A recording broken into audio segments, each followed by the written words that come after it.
By way of proper introduction, I'm Jonathan Dawson. It's a pleasure to meet everybody this morning. I am the founder of Sellchology, and as it sounds like, and you've probably figured out, Sellchology is the hybrid of selling and psychology. And it's something that I'm very passionate about, mostly because I believe that behind every technique, behind every word track, behind the road to the sale, behind every process or strategy, there's psychology. Behind every website, behind every widget, behind every tool and technology, there's psychology. Reality is, it doesn't matter how great your website is. If a lead comes through and the person on the other end doesn't handle the lead well, then your website didn't do the failure part. The psychology fails you, because if a customer experience is not managed well, the customer chooses not to do business. Behind, like I said, every technique, like if you have a word track that you really like, and you say, man, this is my favorite word track, and you use that word track to close one deal, you've all been here. You have your word track and it works with customer A, then you try that same word track with customer B and it doesn't quite work the same, and you go, man, hey, how come that didn't really work? That's psychology. Now, psychology is not just about closing a deal or working with a customer. There's our own psychology. Again, some of you can relate to this. Maybe you know somebody who this describes, but you've possibly met somebody who almost becomes their own worst objection. Sometimes salespeople get in their own way. Sometimes we get stuck in a mental rut. Sometimes we plateau too soon. Sometimes we become almost like a bipolar in our production, having good months and good days and bad days, and don't quite understand why. Or if you've been selling cars for a hot minute and you look back at your sales over time and you go, how come I kind of plateaued? Like, why do I feel like I'm stuck at a certain level? Maybe you've never hit 30 cars in a month before, but you know you should have by now. Maybe you've never made X dollars before, but you know you should have by now, and you don't know why you're not hitting those numbers. Psychology matters there as well. And so that's where Sellchology comes in. It's about helping you understand kind of the why behind the scenes of what we do daily. And that's where my passion is, and that's where my focus is, and that's what you're going to now get access to and some exposure to. Josh, are we ready to go? Yes, sir. Let's roll. Okay, fantastic. Here we go. So like I said, Sellchology was created basically to solve a problem that I found in most approaches to helping salespeople sell cars. If you've been selling cars for a little while, you've probably been exposed to some form of sales training before. And typically sales training falls into two major groups or styles of training. On the one hand, you have this training style or methodology or approach, and maybe even your managers have this, where it's more methodological in the sense of it's militaristic. It's like the method they have is like the system steps that you say, follow these steps, repeat after me, learn these scripts. Here's my process. And you have this kind of process-driven approach to the sale, which means the managers say, do it this way, follow these steps, repeat after me, go say this, go do this. The customer says that, you say this. If the customer does that, you do this. And that's what I was brought up in. My manager, I had a manager who was very militaristic like that. He wanted me to kind of repeat after him and learn it his way. The challenge I had with that, this is just my own personal story, but the challenge I had with that is I found it difficult sometimes to say the things he wanted me to say because I felt like it didn't really match the scenario or the customer very well. And so I'd come to the desk and I'd say, hey, boss man, my customer's doing this. And my manager would go, well, just go say this. I'd say, well, but if I say that, they'll say this. And he said, John, just go say this. Just go say this and come back and tell me what they do. So I go, I go to go say it. But the thing is, like, in my nature, I couldn't say what he told me to say. So like, 5 steps and 5 tiles later, I changed the word track because it wasn't my word track. It didn't make sense to me. And so I would say my version of what he told me to say. And I would come back to the desk in 2 minutes and he'd say, did you tell him what I said? And I'd say, kind of, pretty much, like, yeah, almost. And he'd say, why didn't you just tell him what I told you to say? And this was my struggle because my brain didn't work well being just told, go repeat after me. That's just not the way my brain's wired. And so what I found is that most training is kind of one of these ways. It's either heavy on the process like that, the steps and repeat after me, or swing the pendulum the other side. You get training out there that's very heavy on personality, meaning the trainer or the manager wants you to do it their style. And so what you end up with is a trainer or a manager who says, you got to kind of be like this. It's kind of like you got to walk like me, talk like me, sound like me, look like me. If you were just more like me and less like you, you'd be successful like I was. So just be less you and be more me. And the challenge with that I found was like that to me felt inauthentic. Like I wasn't going to change fundamentally who I was. I wasn't that other manager. And so his style of selling didn't match my style, and his approach, the way he phrased things, I'm like, I can't just do that. It feels weird to me. So here's where Sellchology came in. What if instead of focusing on the process and instead of focusing on personality, what if I just focused on the principles? What are the principles that make a technique actually work? What's the psychology behind the word track? What's actually going to cause a person to say yes or say no anyway, behind the scenes of the actual words that you say? Because I believe there's more than one way to close a car deal. There's more than one way to say something to get a result that you want. It's not what you say. It's not even how you say it. It's how the person feels when they hear it. And let me give you an example of that. How many of you can appreciate this? How many of you have ever had a customer and you say, folks, listen, I appreciate you want to think about it. And if you want to think about it, that's certainly your choice. But I'm telling you right now, if you guys come back in a day or two and this vehicle's gone, I'm going to feel bad for you. You spent so much time on this. I just hate for you guys to lose this car. It's a nice car. It's a great car. You want the car. And you tell them that you don't want them to miss out on the deal. And what you're using in psychology is called scarcity, right? Scarcity is a fear of loss principle. The fear of loss principle says, hey, folks, if you guys miss out on this, you're going to regret it. And so you tell them that, and the customer says, you know what, you're right, let's do it. And scarcity, fear of loss, the vehicle you looked at today and want to think about till tomorrow is the same car someone else looked at yesterday and wanted to think about till today. And they're going to buy it out from under you, buddy. And you use scarcity, which is a principle psychology. And the customer goes, you know what, you're right. And they buy. And you go, whoo, that worked. The next time you have a customer who wants to think about it, you use scarcity again. You try it again. But this time, as you start using scarcity, the customer says, you know what, I tell you what, if the vehicle's not here when we get back, then maybe it just. How did you all finish that sentence for me? How is it possible that y'all knew exactly what I was about to say? Because you've all had that happen to you. You've all had a customer say, if it's not here, maybe it wasn't meant to be. And you go, crap. Now, to be fair, today more than ever before, you know that scarcity is true. And most of your customers do too, to be fair. But you've had customers where you say, hey, listen, man, I hate for you guys to miss out on this. They say, well, if it's not here, maybe it's not meant to be. And the customer leaves and you go, gosh, that was a car deal. And here's why psychology matters. Because if you've ever used scarcity twice, and once it worked and once it didn't, the reason why was not the technique failing. It's the technique applied to the wrong person that failed. In this case, you had an exemption buyer and you tried to use scarcity with an exemption buyer. See, scarcity applies to scarcity thinkers, but it doesn't apply. It actually does the opposite to an exemption buyer. And so when you don't understand these influencers, when you don't understand the psychology, what happens, unfortunately, sometimes is you are an accidental success, my friend. You're an accidental success. You do some things that work sometimes, but don't work other times. You do something and it's perfect one time. You do something and it's not perfect the next time. You have moments of brilliance followed by moments of utter insanity. And this leads to inconsistent months and days and weeks and inconsistent performance, because sometimes you're on the mark and other times you're off target entirely. So what Sellchology will do for you is it'll teach you how to identify what are my buyer's motivations earlier. So you recognize those patterns, those principles, and then use the right psychology combined with your process and your personality. You put the right psychology in the mix, and now you have consistent success. Now you're able to apply the right technique. You use exemption with an exemption buyer and scarcity with a scarcity buyer. Let me give you another example of this, because you all can relate to this too. How many times have you ever been in the close and you're trying to put this deal together and you tell the customer whatever it is your close is?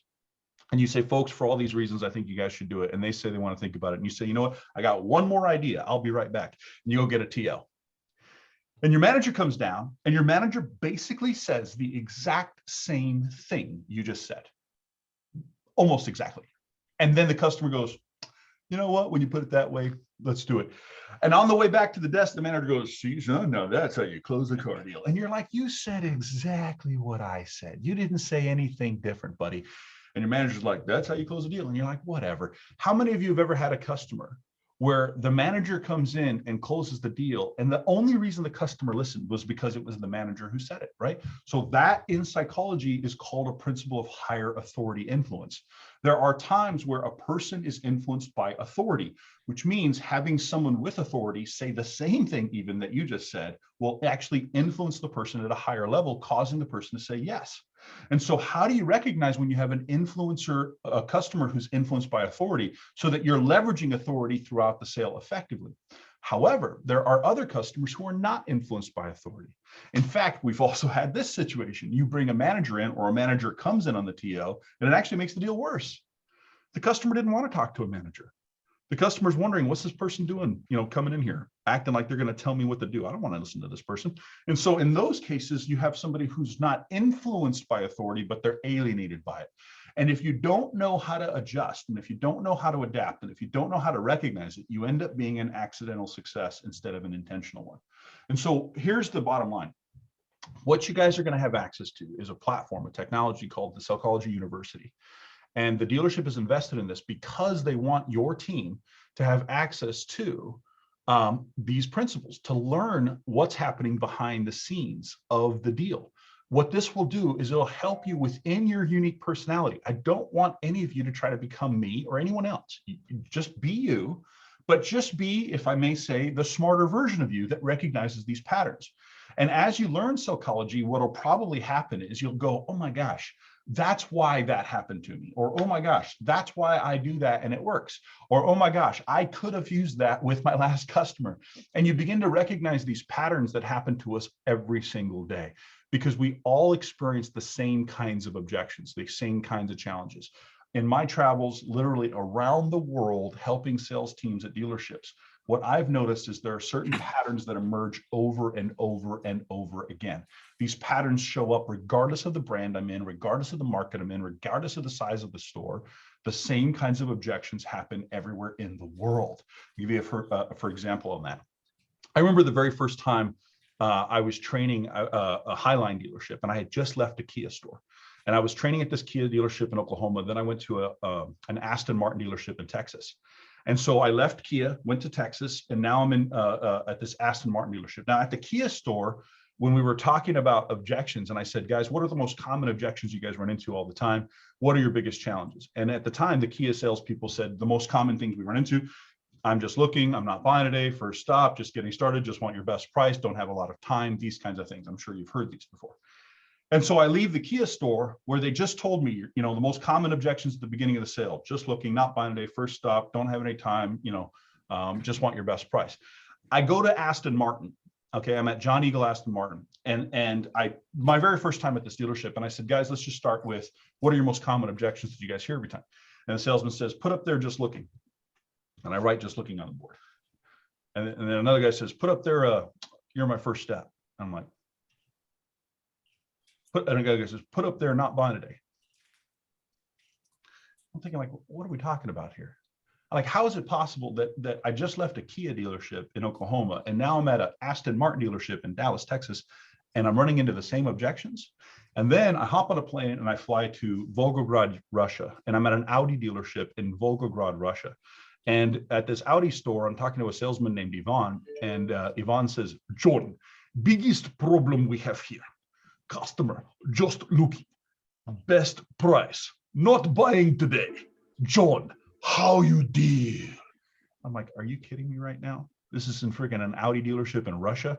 And then I hop on a plane and I go all the way to the other side of the planet, and I go to New Zealand, and I'm at a SsangYong and LDV brand dealership in New Zealand. I had never even heard of SsangYong or LDV brands.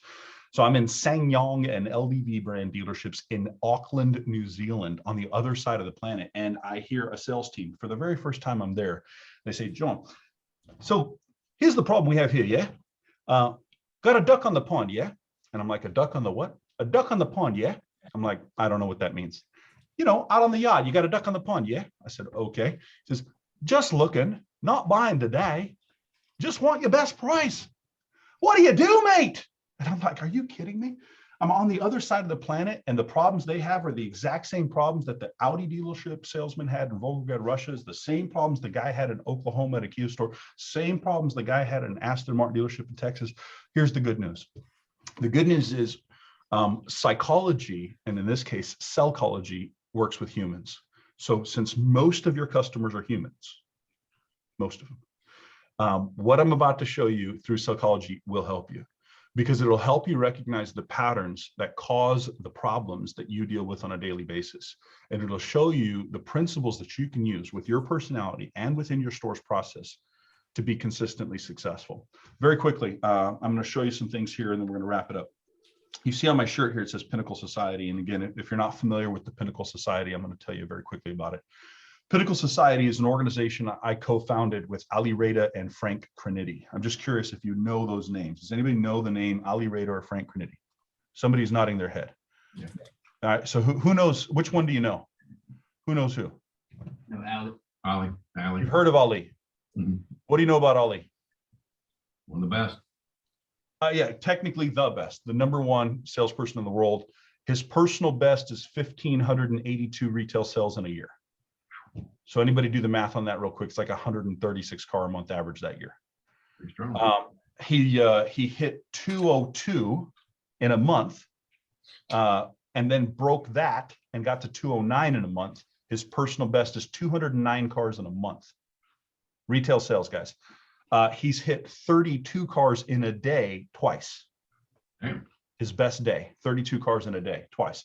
That's Ali Reda. Another guy, Frank Criniti, if you don't know him, he's another top salesperson. His personal best is 159 cars in a month, and 22 cars in a day, but he sells Hondas. Now, the reason I mention these two gentlemen is because myself, Ali, and Frank are the co-founders, the three of us, of the Pinnacle Society, which is an organization of high producers. So in our network, you have to sell 25 cars a month on average, or have a 6-figure income to even apply to join the society. And then you get to be part of our community. We just had an event earlier last month. We had an event in Orlando where the average of the attendees was 50 cars per person per month, was the 90-day average of the people who attended the event. So why do I bring that up? Because success leaves clues. See, just like there's patterns in customers' behaviors, there's patterns in successful salespeople behavior, which is to say that there's a way of duplicating success. One of the simplest ways, one of the shortcuts to success, is to discover what someone else is already doing that's successful, and then just model their behavior, get behind what they're doing and go, okay, if they do it this way, I'm going to do it this way as well. And so part of the benefit of my experience working with so many high producers is bringing Sellchology to you, is I'm going to show you what are high producers consistently doing. How does somebody who gets to a level where they're consistently going past their previous bests, how do they go from 20 cars to 30 to 40 to 50 to 60 to 70 cars a month? And not only that, but how do they become more efficient? One of our members at the Pinnacle Society, the previous month, which was the month of April, he sold 31 cars and only works 3 days a week. Listen to me again. He only works 3 days a week. He works Monday, Friday, and Saturday, and that's it. He has a 3-day work week, and he sold 31 cars in April.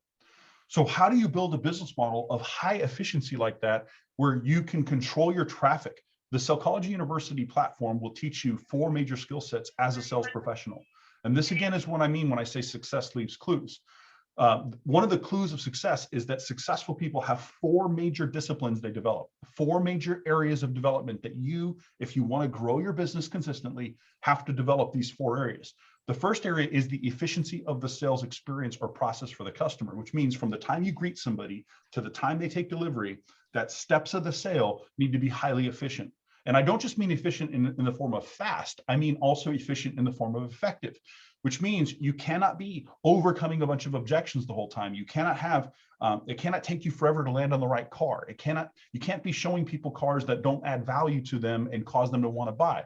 You can't waste time and grow your sales exponentially. It doesn't work that way. You have to become more efficient. So the total time it takes to sell a car has to be compressed. But you don't just compress it by shortening or skipping steps. You actually compress it by doing steps correctly. And that's what Sellchology will show you. The psychology of sales will show you in the sales process how to, from the greeting to the delivery, how to make sure your process is really efficient, the way high producers do it. The next thing you'll learn is the psychology of people skills. Because one of the other ways that you'll grow your sales is by making sure that you adapt to your audience and connect with people in a more intentional and a more intimate way. You have to build real relationships. You have to cause customers to want to do business with you. So you have to be able to connect with more people more effectively. The psychology of people skills will show you how to adapt based on personality type, learning type, communication style. When you have multiple influencers involved, so let's say you're selling a car to somebody, but their dad's involved or their best friend who used to sell cars back in the 90s is telling them advice, right? It's like, how do you navigate that effectively when you have multiple influencers in a deal? You have to learn how to do that consistently. So the psychology of people skills will show you how to adapt to your audience better. So sales skills will teach you how to move through the process effectively. People skills will show you how to navigate conversations more effectively and connect with people. Then you have the next one, which is life skills. Life skills is about your own mindset, because some of you, as I mentioned earlier, are your own worst enemies. You're actually the thing that holds you back. You give yourself more objections than customers do. And learning how to recognize your own psychology is what's going to unlock your potential. So you have to, in that case, you have to be able to work on your own mindset. So that is the psychology of life skills and mindset. How do I set goals that are really going to motivate me? How do I stay focused when I'm at work so I'm actually being productive? How do I manage my time and my activities effectively? You're going to want to learn all those things. So that's the life skills section. So you have sales skills, people skills, life skills, and then you have to have marketing skills. Here's the reality. You have to self-generate traffic. You've got to create your own book of business. You cannot be standing there hoping to catch a good up today. You need to be able to source cars and source customers. The salesperson who knows how to source cars and source customers is unstoppable in today's market or any market. What do I mean by that? I mean, you need to be able to generate leads yourself. You need to look at your book of business and ask yourself, how much of my sales are self-generated, controlled by my own influence in the marketplace? How many of my customers are coming in because it's me, not because of the car, not because of the program, not because of the price, but me, because of me. And the better you are at building marketing and branding and prospecting and customer loyalty and referral generation, the better you are at that, the more free you are from the dependency of the lot, the chaos and confusion of random customers, and from dependency on dealership fed leads, which means you get away from transactional selling and you get into relational and generational selling. So you need all four of those skill sets. So you need the sales skills, the people skills, the life skills, and the marketing skills. Those are the four disciplines that high performers develop. If you're in management and you're watching my stream right now, if you're in management, hey, we're going to show you things like recruiting and hiring and onboarding. We're going to show you how the best dealerships do that so that they have consistently raised the bar in their store and elevate the quality of their team members. We're also going to show you on the motivation and coaching side, how do you unlock the psychology of some of your people? You've got somebody who should be selling 25 cars a month right now, and they're stuck at 16, 17. How do you get them to 25? How do you get them to 40? You know, how do you unlock your own people's potential? If you're in management, we want to show you how to do that in the coaching segments. We also have stuff on merchandising and marketing and attracting the dealership's highest value customers, converting from service drive. All this stuff is inside the university for management. If you're in management, your first assignment, hey, this is actually one of my Pinnacle brothers calling me right now. He's a high performer, but I can't take his call. Sorry. If you're in management, your first assignment is to go through the creating a training culture curriculum. In management, I want you to go through the best practices for creating a training culture. Because if you can create a culture within your organization where people want to grow, want to learn, want to change, want to level up, you create that as a culture, then the whole store thrives. And that's what I want for all of you. So that's a nutshell, a little bit about Sellchology. That's what you guys are going to have access to. There's also a second part that you're going to have access to. I'm going to do a share screen right now so I can show you that. And that is, you're going to be invited to join a private, exclusive Sellchology coaching group. So let me show you what that looks like real quick. And I'm going to invite all y'all to do that if you haven't done that already. So there is a group called the Sellchology University Private Coaching Program. If you are on Facebook and you haven't yet joined this group, you have exclusive access to this group, which means you've got to, on your phone, on Facebook, go to search and search Sellchology University Private Coaching Program. You should have also received a link for this as an email. So please confirm that you have this in your inbox and didn't go to spam or something, but you're going to look for this here and join the group. Once you join the group, let me show you a couple of reasons why this is important to you. Is once you join the group, you can, from here, you can access conversations that are happening and resources that are happening inside the group. Like, for example, this is a perfect example here. Look at this. This is just from a couple of days ago, 2 days ago. Always keep pushing for referrals. Mike Holbert is the director of sales for an auto group in Ohio that I'm going to actually be at on Monday.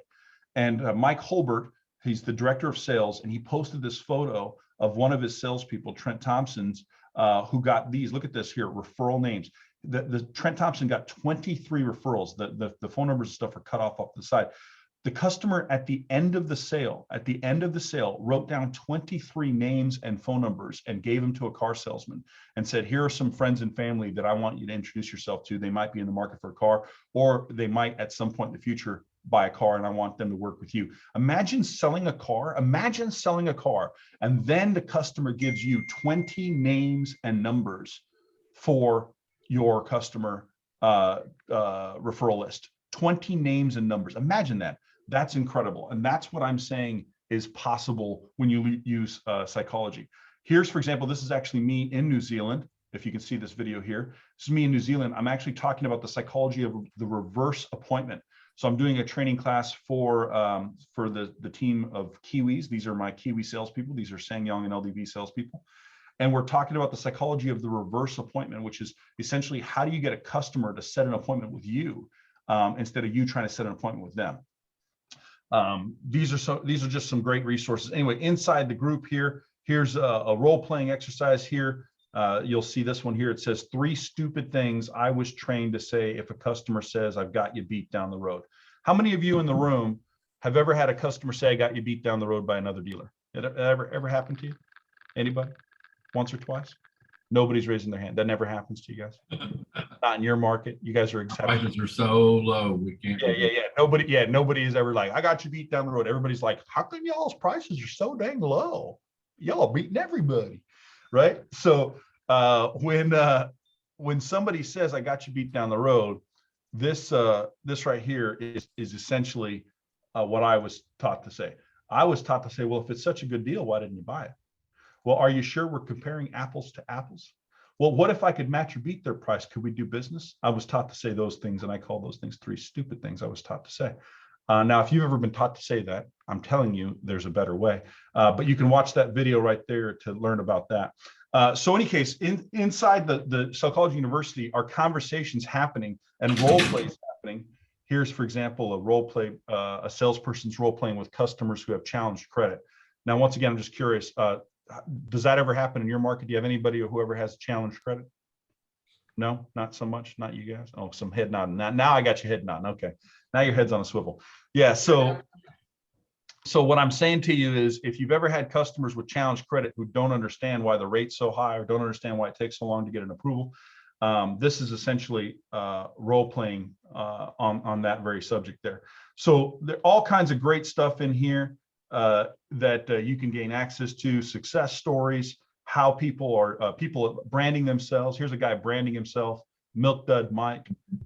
He's branding himself. So you can go into this group here and you can type in, here's a preferred purchase program. Look at this here. Here's a salesman. He's creating a preferred purchase program for a restaurant in his town where all the employees and the customers of the restaurant can come buy from him.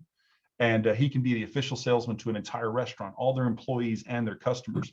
Here's a buying program set up for another, this is a sports ministry in town. This is next level or new level sports ministry. Again, salesperson creating a program for becoming the official salesman to them. This is me presenting at a conference. Here's me doing a live stream on lead response, on how to get the customers to respond to you and how to do better follow-up calls. So this is a video on that. Here's again, more on the reverse appointment that's here. Here's a salesman showing us his marketing videos that he does. All this stuff is inside the coaching group. The reason I'm showing you this is because what I want you to realize is you can control your own destiny if you learn the principles and success patterns of high performers. Let me give you another example, which is this one right here. This is the Kalamazoo Business Network. This is a Facebook group a salesperson created a Facebook group called the Kalamazoo Business Network. Then inside that group, someone posted something from one of their network. It says, I need a mid-sized car for my son. I'm wanting a 2011 or newer with 150,000 or less miles for around $5,000. Thanks. Someone, in this case, Barb Walker, posted inside the group, Jay, got anything for this gal? And then tagged Jay. Jay's the salesman. And then says, hey, here's Alicia Young down at the bottom here saying, hey, Jay Rustenholtz. So what's happening is this salesperson created a group, and then inside that group, people are recommending and referring to the salesperson. So he sells all these cars out of a group he created that essentially is a networking group in his own community, and they send traffic to him. So once again, all this is available to you. This is happening inside the private coaching group. And just as we kind of wrap up here in a few minutes, I want to give you guys a chance to maybe talk through some of your challenges or questions that you have, and maybe even go over some examples with you personally. By the way, this here is a customer from the Service Lounge. This is a Service Lounge prospecting technique that you're seeing on the screen right now. It's called a feedback card, and it allows customers to raise their hand from service. So there's some service to sales conversion stuff inside there. This is a hidden camera video of me prospecting on hidden camera. So that's the salesperson. I'm walking into a barbershop and a salon, and I'm setting up preferred purchase program contests between salons and barbershops where they can send traffic to Charlie here. So that's a hidden camera of how I do that. All right, so let me just pause for a second, come back to you. And what I want to do is I want to ask a couple of you to speak up for a second. So what I want to know is I want to know if there's one area of your business where you personally need help right now. I'm going to take two people, one from GMC and one from Honda. So whoever's willing to ask the question, but I want to know what's one area of your business that you would actually be really curious to learn more about, that you want to unlock your potential in. Give me something specific. Somebody speak up. GMC, go first. Nobody wants to sell more cars at GMC. Something I want to improve on? Yeah, pick an area, brother, that you would just like to learn from other high producers and say, man, how do they do it? Like objections, really, like something I run into a lot of times. People like object, oh, I'm just looking. Yeah, perfect. All right, Yeah, perfect. and then I'm like, okay, well, what do I say next? Yeah, and that is that happening pretty, you're talking about pretty early in the sale when they first kind of blow you off? Kind of. I kind of try to avoid them blowing me off. I know you try to avoid it, but Yeah, I approach them. I try to be friendly at first. Do you like the truck? Like, I see you like the truck. yeah. Something like that. Or, But when I was saying earlier that customers are always saying things like just looking, not buying a first stop, just getting started, that's the kind of stuff you're hearing. right. Yes, sir. Yeah, fair enough. So let me show you two things very quickly. I'm going to show you inside the university. I deep dive into that and break it all down for you. But I'm also going to show you inside the coaching group some resources for you as well, my friend. Check this out real quick. Let me come back to the coaching group. Let me show you how to use the coaching group. I'm going to go to share, back to the coaching group. You all see the coaching group, yes? Yes. Yeah. Okay, watch this. I'm going to hit the search bar and I'm going to type in objections. I'm just typing in the word objections like a Google search inside the group. And I hit search. Watch what happens. Here's role playing overcoming objections. So here's a video of a team. Here's a video of me talking about objection handling. And here's a video of me explaining the psychology of objection handling. Here is, do you know what to say or close when customers say these things? I got you beat down the road. This payment is too high. Kelly Blue Book says my car is worth more than that. I want to shop around before I make a decision. I want to think about it. Here's what it says. It says inside the university, go to course 501, and inside there, you'll learn how to handle all those objections inside there. So that's inside the university. Here, for example, is again, more encouragement, answering questions about objections. Watch this. Here's role playing. This is a team role playing objection handling. So all you got to do, my friend, is type in what it is you want to learn about. And then once you type it in, once you type it in, you can then find resources on exactly what it is that you're looking for. It's been talked about inside the group, and you'll find posts. Right, watch this. Here's a live coaching call with salesperson struggling with price questions and objections. So this is a 30-minute, 29-minute coaching call on dealing with price objections with a salesperson. It's a coaching call I did. So all this, all you do is type in the word objections, and you can find it here. Look at this. Here we go. Setting up more first pencil closes and proactively handling price objections. So here's me for 1 hour teaching on how to do that. This is, again, inside the coaching group. So inside the university, I deep dive on the mechanics of it. But then here inside the coaching group, you'll find videos like this one, 19 minutes long. He says, these are the most common objections I get over the phone. How can I proactively handle them? Again, these are over the phone. I'm not seriously in the market yet. I just went online to look. I don't need to drive it. I'm just looking for your best price. Do you have something when you know you don't have it on your lot? You're too far from me. I found a closer one. I just got out of bankruptcy and I want to know, what can you do for me? Here is a almost 20-minute recording on how I handle all those. And that's inside the coaching group as well. So I just want to share with you, my friend, what your struggles are, what your challenges are. Someone else is already asked that question, and someone else has already got those answers. And those answers are inside the university and inside the coaching group for you. Okay. Let me go over to Honda real quick. What's an example from Honda?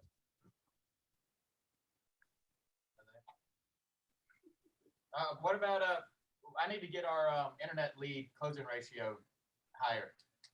Yeah. So again, I'm going to come here to the search bar and I'm going to put in internet lead and I'm going to hit that.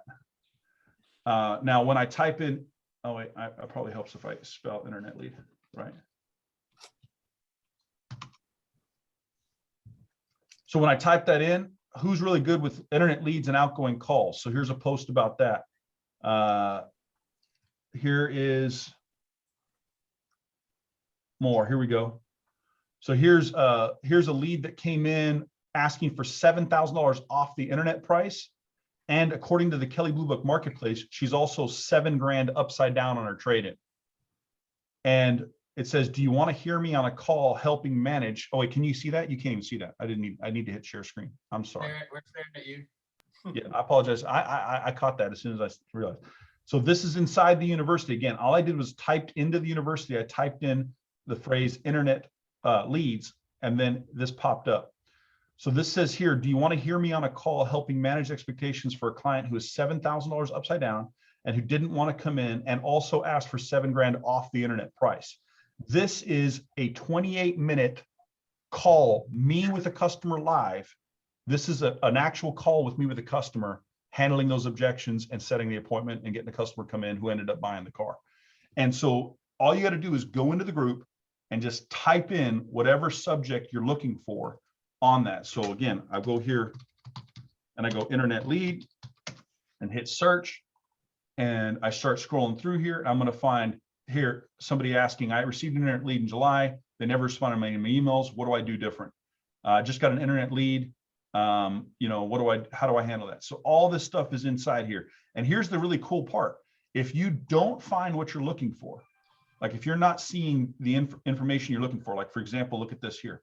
A GSM just called and wants to know how to pattern interrupt with an outbound call for internet leads. Here's my answer.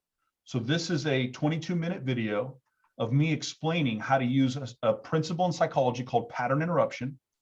And it shows how to do that with outbound responses to internet leads, how to do lead responses for leaving voicemails and calling e-leads, what to say if and when they finally call back, and how to open the conversation. So that is how you use the group. That's how you do it. You use the group to search. And you also, when you have a question, you just create a new post. Just say, hey guys, I'm struggling with this. How do you guys help me? And then we help you so that you don't stay stuck, so that you're not an accidental success, you're a consistent one. That's the idea, everybody. So I got to wrap things up because I got another launch I'm doing for another team here. But I wanted to give you guys an example of what's available and what the Sellchology program is all about. I'm excited to have you on the team, and we're here to serve you and we're here to help you. and it's no longer going to be lonely for you. When you're trying to figure this stuff out, you don't got to figure it out on your own. You've got an entire book of resources, entire group of salespeople all over the world who are here to help you as well. So with that being said, I thank you guys for your time and attention this morning. I'm excited to have you on Sellchology, and I'm really excited for what it's going to do for so many of you. And please let us know how we can serve you and how we can help you. Okay. I got a quick question for you, Jonathan. Go ahead. Go ahead. So what will they just start going to Sellchology website now and start doing the training online? Is that the best thing to do? Yeah. So you should, again, everybody should receive an email with their login information. And what you're going to want to do is get started with the Sales 001 and get the orientation part done, and then start going through the initial curriculum of the Sales 001, where it gets into your foundational techniques. You need the foundational techniques to get started, so you'll understand the basic principles. So that's where you want to start at. So that's where everybody got to get in and just kind of get started in navigating the system. And then you'll be getting, like I said, email communication from us and assignments and things like this to help you navigate it from there. But absolutely, you got to get in there and you got to get started. I've got a question for you. Go ahead, O'Neill. So we have a sales process that we coach and train with our guys. My understanding is that this is supplemental to that. We need to keep training them on that. Yep. Make sure they have it's basically the road to the sale. It's, we do put a little bit of the psychology behind it. Why would you say this? Why would you say that? Yeah. But hopefully the idea is that these things are supposed to go together like a hand in the glove, correct? That's exactly right. Yeah, this will enhance and complement what's already in place. There might be subtle revisions, but they'll be subtle. But that's, of course, the goal as well, right?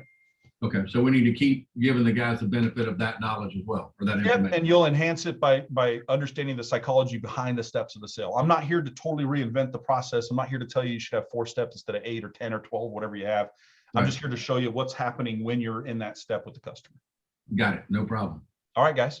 I appreciate y'all. We'll see you guys later. My other team has just come on board. I've got a team, the Reed group out of St. Joe, Missouri, has just jumped on here. So I'm going to say goodbye to the Boswell team and say hi to the Reed team, and we'll catch you guys at Boswell later. Okay. All right, Josh, if you can hear me, I'll be there in about 15 minutes. All right. Thanks, guys.